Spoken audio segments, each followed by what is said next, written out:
So let's talk about something we've probably all wondered about at some point. Just how much does our childhood really shape who we are today?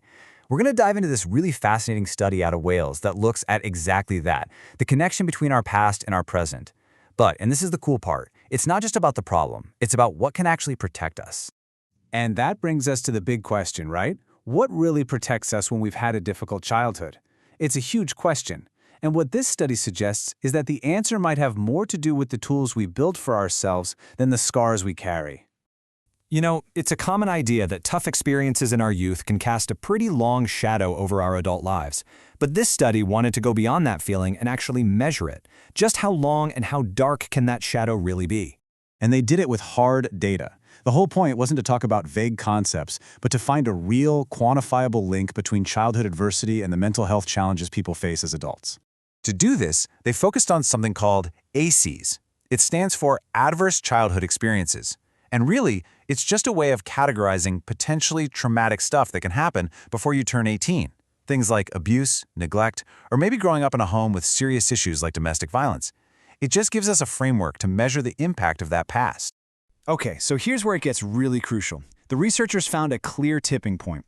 When someone experienced 4 or more of these ACEs, their risk for mental illness went up dramatically. And I'm not talking about a small bump. The numbers are genuinely staggering. Let's just look at the numbers. An adult with 4 or more ACEs, they were over 3 times more likely to be dealing with a mental illness right now, in the present, compared to someone with 0 ACEs.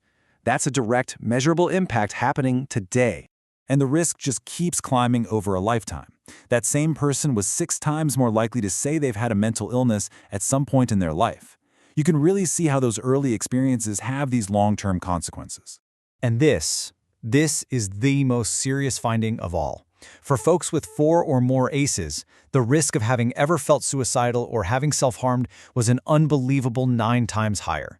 That number, more than anything else, just shows the profound weight of these experiences. So when you see it all laid out like this, you can just watch that risk factor climb. 3 times, 6 times, all the way up to 9 times higher. It paints a really stark picture. But the story doesn't stop here with the problem. Because here's the tough reality the researchers also found. The very people who had faced the most adversity were often the ones with the fewest resources to build resilience. It's kind of like being pushed into a storm without a raincoat. But this finding is actually the key that unlocks the solution. So, if a lack of resources is a big part of the problem, well then building them has to be a part of the answer, right? And this is where the study takes a really hopeful turn, focusing on the incredible power of resilience. And check this out. This is a fantastic piece of news. When they measured resilience in the population, they found that almost 70% of people had high childhood resilience. So despite all the challenges, a huge majority of us actually start with a pretty strong protective foundation. And this slide right here, this is the absolute heart of the whole study. What it shows is that resilience acts like a buffer. For people who had a high number of ACEs, having high resilience didn't just magically erase their past, but it was powerfully linked to a reduced risk of mental illness. It's a game changer.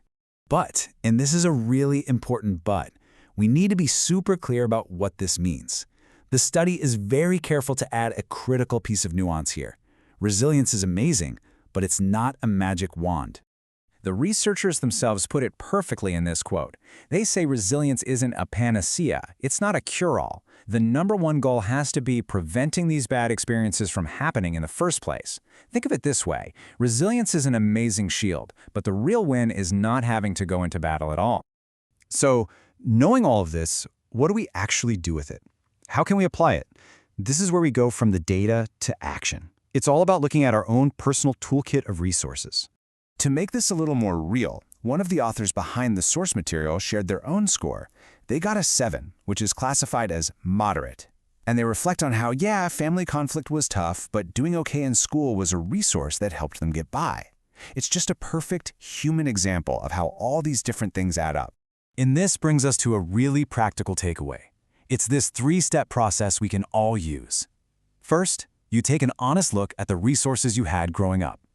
Second, you identify what might have been missing. And third, you make it a real priority to consciously build those missing pieces now, as an adult. So I'll leave you with this final thought, just a question to reflect on. When you look at your own life, your own toolkit of support systems, relationships, and personal strengths, What is the one resource you can focus on and strengthen starting today?